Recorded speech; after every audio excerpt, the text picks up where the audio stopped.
Imagine this: 298 soldiers surrounded in a dust-choked valley, every ridge alive with enemy fire, every second slipping closer to disaster. Command hesitated, unwilling to risk danger-close strikes. The men on the ground braced for the worst, until a voice crackled through their radios, steady and defiant. It was Captain Aaron Callahan, the pilot mocked as a desk officer. In that moment, she broke every rule, flew into the impossible, and changed history. Before we dive in, tell me in the comments, where are you watching from? I love seeing our Army family spread across the world. Captain Aaron Callahan was 29 years old, though her presence suggested someone younger, still waiting to be taken seriously. She stood just over 5.5 feet tall, slim build, with brown hair tied neatly back beneath her cap. Nothing about her looked intimidating. In the hangar, surrounded by towering fighter jocks and swaggering crews, she seemed almost invisible. And that was exactly how most preferred to treat her: invisible. They had a nickname for her that spread quietly but stuck hard: the desk pilot. It was said with grins and shrugs. She signed off on maintenance logs, prepared weather briefings, shuffled papers in the operations room. And when she did occasionally sit inside the cockpit of her beloved A-10 Thunderbolt II, it was usually for a training hop, never for a mission that mattered. Others got those slots. Men with louder voices, brasher confidence, and reputations polished by years of stories swapped over beers in the mess. Aaron, by contrast, left the mess early. She preferred a quiet meal, often alone. She was not antisocial, not cold, but she carried herself with a kind of restraint that set her apart. Some mistook it for weakness. Others called it fragility. None saw what lived beneath it. Every base had its pecking order, though few would admit it. The fast jet pilots, the F-116 and F-15 crews, stood at the top. They were the knights of the sky, sleek aircraft and sharper attitudes. When they walked into a room, conversations slowed. Mechanics admired them. Infantry grunts cheered them. Below them came transport crews, C-130 pilots, helicopter operators, the lifeblood of logistics. They weren't glamorous, but they earned respect for getting soldiers and supplies where they needed to be.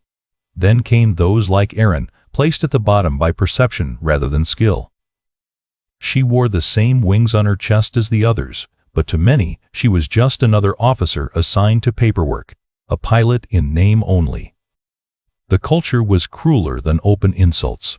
It thrived on small dismissals, a chuckle when she spoke up in briefings, a mechanic shaking his head as she walked past, another pilot muttering, "Don't strain yourself, Callahan. Save it for the spreadsheets." And yet, Aaron endured it in silence. What none of them knew was the history etched into her life long before she set foot in Afghanistan. Aaron was born into a family where service wasn't an option. It was expected. Her father, Patrick Callahan, had survived a brutal tour in Vietnam. He rarely glorified it. He spoke of confusion, of nights under fire, of friends who didn't make it home. His lesson to his children was simple: respect the uniform because others gave everything for it. Aaron's older brother Daniel carried that lesson forward. A Marine, he deployed to Iraq when she was still in high school. Aaron remembered the day vividly, the way Daniel waved from the bus, his grin wide, her heart heavy with pride and fear. He never came back. A roadside bomb ended his life and left an unfillable hole in hers. Daniel's death carved something permanent into Aaron. She didn't parade it. She didn't wear grief on her sleeve. But every time someone laughed at her or dismissed her as weak, she thought of her brother's sacrifice. Quietly, stubbornly, she resolved to prove herself worthy of the same respect. Aaron's response to mockery wasn't anger. It was preparation. Long after lights out, she stayed awake in her bunk with a flashlight, studying topographical maps of valleys and ridgelines until she could sketch them from memory. She worked through weapons manuals line by line, memorizing firing tables until the numbers seemed etched into her mind. She practiced emergency checklists in the dark, hands moving through the motions until they became instinct. She even learned phrases in Pashto, not for show, but so she could understand fragments of intercepted radio chatter without waiting for a translator. Every detail mattered to her. Every scrap of knowledge was another way to be ready. While others dismissed her as the desk pilot, Erin was quietly sharpening herself into a blade no one expected. Intelligence reports trickled in across the weeks. Intercepted calls, unusual supply convoys moving under night cover, shifts in local militia patterns. Most officers skimmed them. Erin studied them. A pattern emerged in her mind, not vague, but unmistakable. Insurgents were preparing something large. They weren't just probing, they were massing. And she could see the place they meant to strike. It was a valley she had traced countless times on her maps, a natural trap surrounded by steep ridges. If forces were sent there without proper air cover, they would be pinned on all sides. Reinforcement would be nearly impossible. One evening, leaning over a table stacked with reports, she whispered to herself, "It's a kill box." Another officer passing by overheard and chuckled. "You read too much, Callahan. Let the real pilots worry about the fight." He walked away, leaving her staring at the papers, her chest heavy with dread. At the next briefing, Erin raised her concern. She spoke carefully, outlining how an ambush could unfold if ground troops were deployed into that valley. She suggested running contingency strike plans in case insurgents cut them off. The colonel didn't look up from his coffee. "Noted, Callahan. Stick to your assignments. We've done this 100 times. A ripple of laughter went through the room. One pilot muttered, just loud enough, "Desk pilot strikes again." Erin sat down, cheeks burning, but her eyes stayed steady. She didn't argue. She didn't protest. She just clenched her jaw and wrote a single line in her notebook that night. Be ready anyway. Her fears became reality days later. Orders came down, a combined force of nearly 300 soldiers, 2 infantry companies with support elements, would move into the very valley she had warned about. The mission briefing described it as routine. Erin felt her stomach twist. She knew the valley's shape too well. If the insurgents had prepared as she suspected, those 298 soldiers would be surrounded in minutes. Without precise, danger-close air cover, they would have no chance. She stayed quiet. Her warnings had been ignored before. But in her heart she knew the storm was coming. That night she returned to the simulator bay. Alone, she ran the same scenario she had practiced in secret for months. A trapped ground force, enemy positions on the ridges, surface-to-air missiles hidden in folds of the terrain. She practiced threading bursts of 30mm fire within 50 meters of friendly positions, hitting only hostile muzzle flashes. 40, 50, 60 repetitions. She drilled until her hands ached and her eyes blurred. No one saw. No one knew. 2 days before the deployment, she walked past a group of officers in the mess. They were joking about the mission, brushing it off as routine.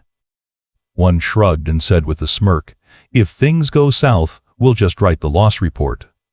The table erupted in laughter. Erin stopped just out of sight, her jaw clenched so hard it hurt. She turned away without a word. In her mind, she repeated the promise she had written in her notebook. Be ready anyway. Captain Erin Callahan sat in the dimly lit briefing room, her notes spread neatly in front of her. The projector flickered with grainy satellite images of ridgelines and dusty roads, the kind of terrain she knew better than anyone. She cleared her throat softly, trying to find the right moment to speak. The colonel paced at the front, voice clipped and confident as he outlined troop movements for the week. Erin raised her hand. "Sir," she began, her tone respectful but firm. "Based on recent chatter and convoy activity, I'd recommend a precautionary recon flight. Just one A-10 pass over the valley tomorrow could confirm if—" The colonel cut her off with a bark of laughter, the kind meant to sting. "We don't waste fuel on nervous flyers, Callahan.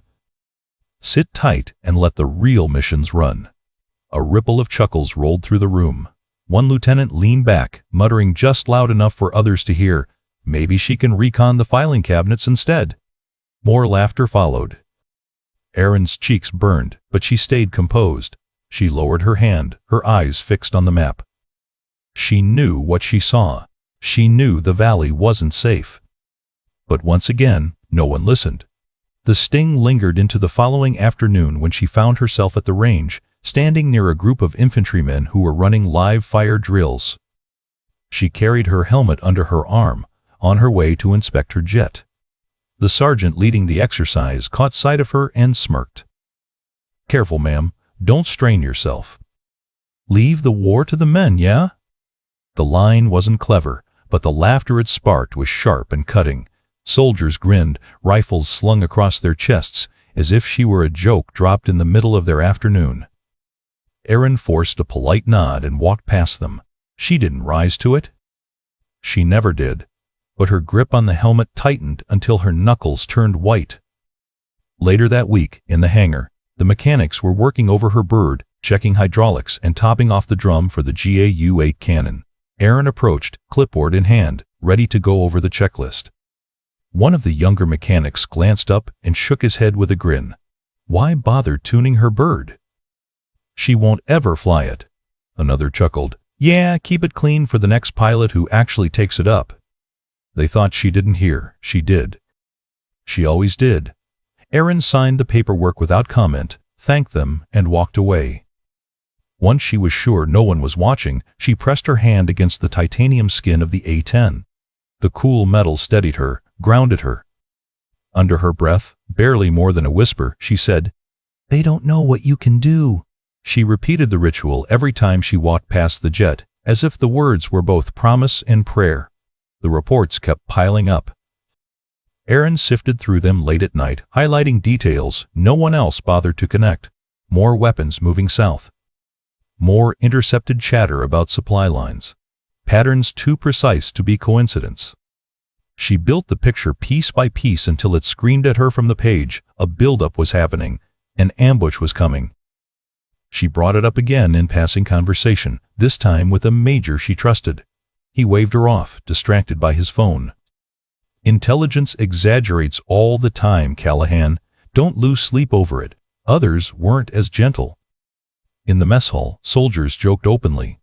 If we get hit out there, Callahan can fax for backup. The table erupted in laughter. Someone mimed typing on an invisible keyboard, head bobbing as though bored at a desk. Erin sat a few tables away, silent, spoon idly stirring her food. She didn't react, but every word dug deep.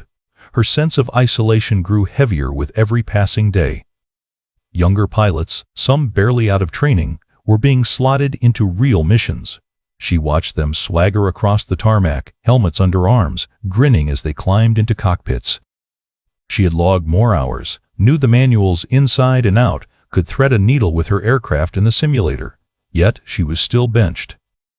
The frustration gnawed at her, sharper each time another name was called instead of hers. At night, she walked the hangar when it was empty, her footsteps echoing against the concrete. She stopped beside her A-10, ran her fingers over the rivets, and whispered again, "They don't know what you can do." It wasn't just habit, it was survival. Those words reminded her she was more than the mockery, more than the dismissal. She would be ready when the moment came. But the mockery didn't fade, it evolved.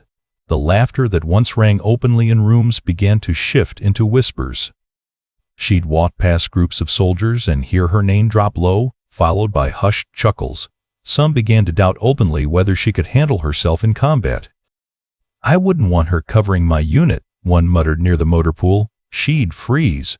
Whispers turned to uneasy glances when she entered a room. People laughed less to her face, but the doubt hung heavier in the air. It was almost worse, suspicion replacing open ridicule. She endured it, carrying herself with calm, but inside the storm was building. The final straw came one morning in the operations center. Orders were being handed out for a major mission. Nearly 300 soldiers moving into the valley. Erin had studied again and again. She knew the terrain better than anyone. She knew the risks better than anyone. When the colonel listed off the air cover assignments, her name wasn't included. "Sir," she said carefully, her voice steady, "I know that valley. I've studied it extensively. If the enemy has fortified those ridges, they'll be exposed. I can provide effective." He raised a hand, silencing her. "You're not on the roster, Callahan." End of discussion. Her mouth went dry. She wanted to argue, to demand they listen, but the colonel's stare cut off any hope of being heard. Around the table, officers shifted in their seats. No one spoke up. No one supported her. The briefing moved on as though she hadn't spoken at all. Erin sat frozen in her chair, her notes clutched tightly in her lap. Her mind screamed with the certainty of what was coming, but her lips stayed closed. She had been ignored too many times before. Later that day, she overheard the same officers joking outside the ops center. One shrugged, lighting a cigarette. "If things go south out there, we'll just write the loss report." Another laughed. "Yeah, good thing Callahan's around. She can draft it up quick." The laughter stung, sharper than before, because this time the stakes were real. This wasn't just about her pride or her place in the hangar's pecking order. This was about lives, 298 of them. Soldiers were walking straight into the trap she had predicted, and command didn't even see it. Erin clenched her jaw until it hurt, turned away, and walked back toward the hangar. Her A-10 sat there, silent and waiting, the sun gleaming off its worn skin. She rested her hand against it again, eyes shut tight. "They don't know what you can do," she whispered once more. But she did. And soon, so would everyone else. The valley erupted in chaos. Dust clouds rose like choking smoke as enemy fire poured from the ridgelines. 298 American soldiers were pinned in the bowl below, rifles cracking against overwhelming odds. Mortars rained from above. Ammo was running low. Panic clawed at the edges of every radio transmission. Three sides hot. "We're boxed in," a desperate voice shouted over comms. Another cut in, breathless. "We've got wounded piling up. We can't hold this line much longer." In the operations center, officers stood frozen around glowing monitors. The colonel barked for updates, but no one had real answers. Dots representing friendly forces flickered on the map, surrounded by swarming red. Reinforcements were too far. The ridgelines made standard airstrikes impossible without endangering the men trapped below. "We can't risk air support inside 100 meters of friendlies," one major insisted, voice tight. "It's too close, too dangerous." The colonel cursed and slammed his fist onto the table. "So what do we do? Let them die?" Silence hung heavy. Nobody offered a plan. Nobody wanted their name attached to failure, yet everyone could see the truth written in red across the screen. Those soldiers were running out of time. On the far side of the base, away from the noise of the ops center, Erin Callahan sat at her small desk. The reports she had warned them about had all come true. She could almost picture the valley in her mind. Every ridge, every fold in the terrain, every danger she had circled on her maps. Her chest felt like it was being crushed. She pulled a notepad from her drawer and scribbled one line. "If you're reading this, I acted because 298 lives mattered more than orders." She tore the page loose, folded it, and slid it into her locker. Then she stood, steady and calm, and walked toward the hangar. Her A-10 waited, fueled and armed from its last check. Mechanics had finished their work hours ago, assuming it would sit idle yet again. Erin moved with purpose, every action deliberate, flight suit on. Helmet in hand, checklists run by memory. Oil, hydraulics, fuel pressure, armaments. Her hands moved like water over stone, smooth, practiced, unstoppable. Climbing into the cockpit, she strapped in and pulled the canopy down. For a brief second, her reflection caught on the glass. She saw herself not as the base did, a desk pilot, but as she truly was, ready, capable, unafraid. Her left hand gripped the throttle, and the sleeve of her flight suit rode up just slightly. The tattoo inked on her wrist, her brother Daniel's Marine Unit insignia, caught the cockpit light. She pressed her thumb over it once, silently. Then she pushed the throttle forward. The twin engines roared to life, shaking the ground. A few ground crew turned, startled, rushing toward the jet. By the time they realized what was happening, she was already rolling. Control tower voices crackled with alarm. "Callahan, abort. You are not cleared for takeoff." "Repeat, abort immediately." Erin didn't answer. She pushed harder, the A-10 thundering down the runway. Seconds later, wheels lifted from asphalt and the hog clawed into the sky. Above the valley, soldiers crouched low, their rifles spitting short bursts to conserve rounds. The air was filled with dust, gunfire, and shouts. They had all resigned themselves to dying in that bowl. Then, a new sound cut through the chaos, the unmistakable growl of an A-10 overhead. Heads snapped skyward. One soldier muttered in disbelief, "Is that?" The radio crackled alive in the trapped commander's ear. A calm, steady voice cut through the noise. "Ground unit, this is Thunderbolt inbound. Mark your position with IR." "I see you." The commander grabbed his mic, voice cracking. "Whoever you are, keep firing." "You just gave us breathing room," Aaron angled in. The valley unfolded beneath her, exactly as she had imagined. Ridgelines crawling with muzzle flashes, heavy gun emplacements chewing into the earth where the Americans were pinned. She lined up her first run, crosshairs steady. Her finger squeezed the trigger, unleashing the GAU-8's roar. 30mm shells ripped across a fortified nest, erasing it in a shower of stone and silence. Soldiers below watched, stunned. The gun that had been hammering them moments earlier went still.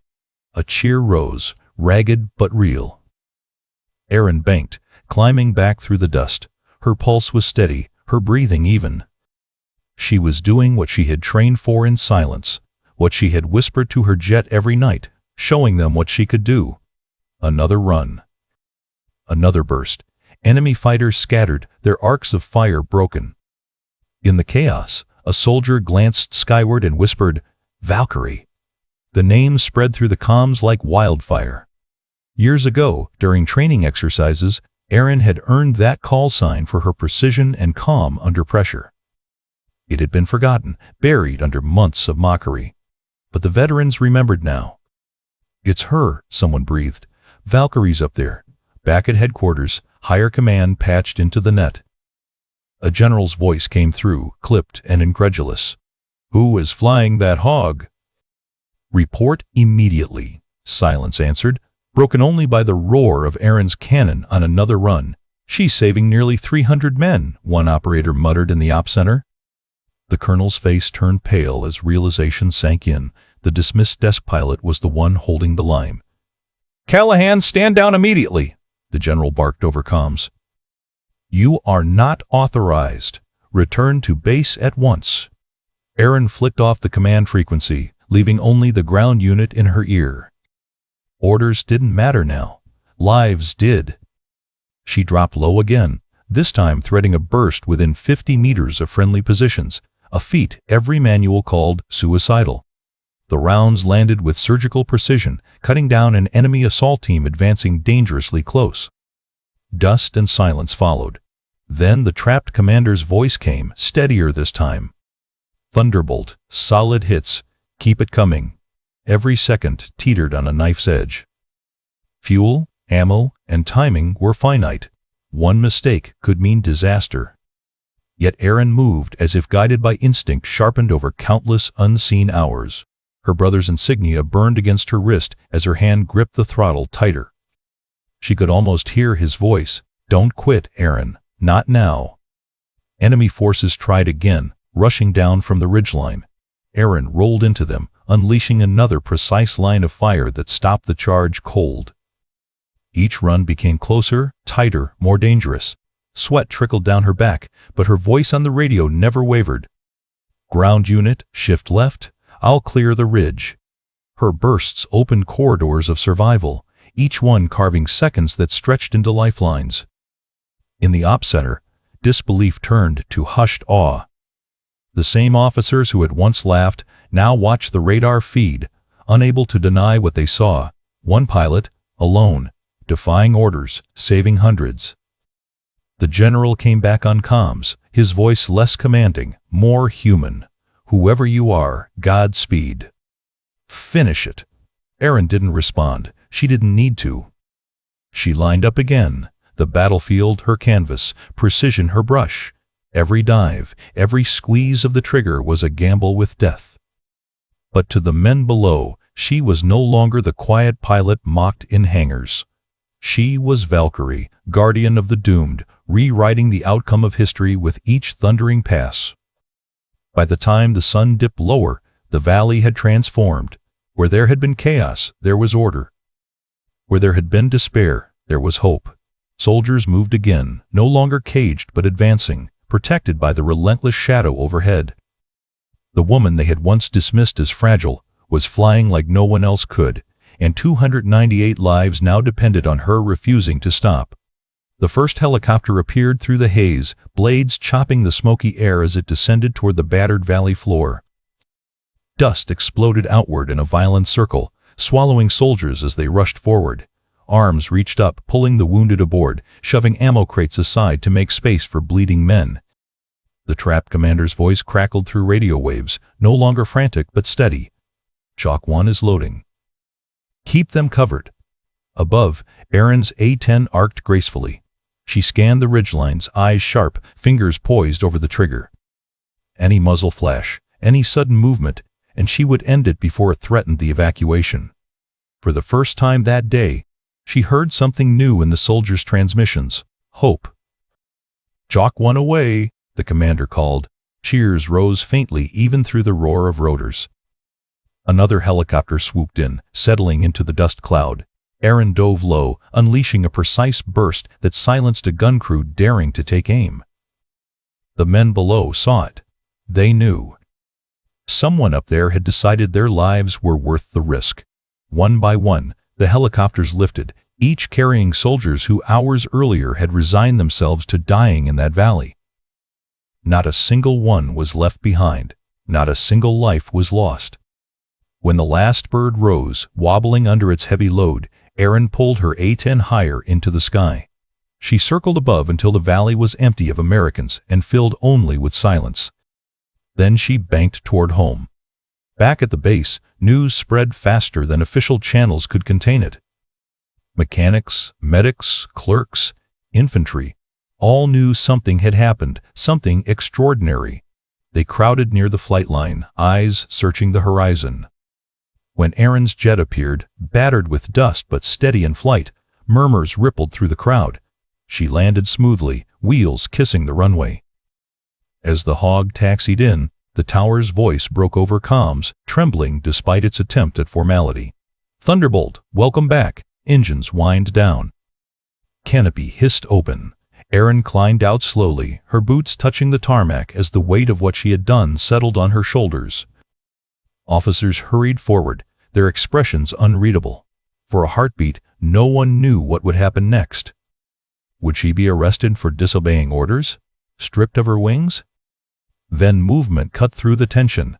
A man in dusty fatigues, face streaked with sweat and dirt, stepped from the crowd. It was the SEAL commander who had led the ground unit, the one whose men had survived because of her. He walked with purpose, stopping a few feet from her. The flight line went silent. He raised his hand and saluted sharply, his voice carrying across the crowd. 300 souls walk this earth today because of you.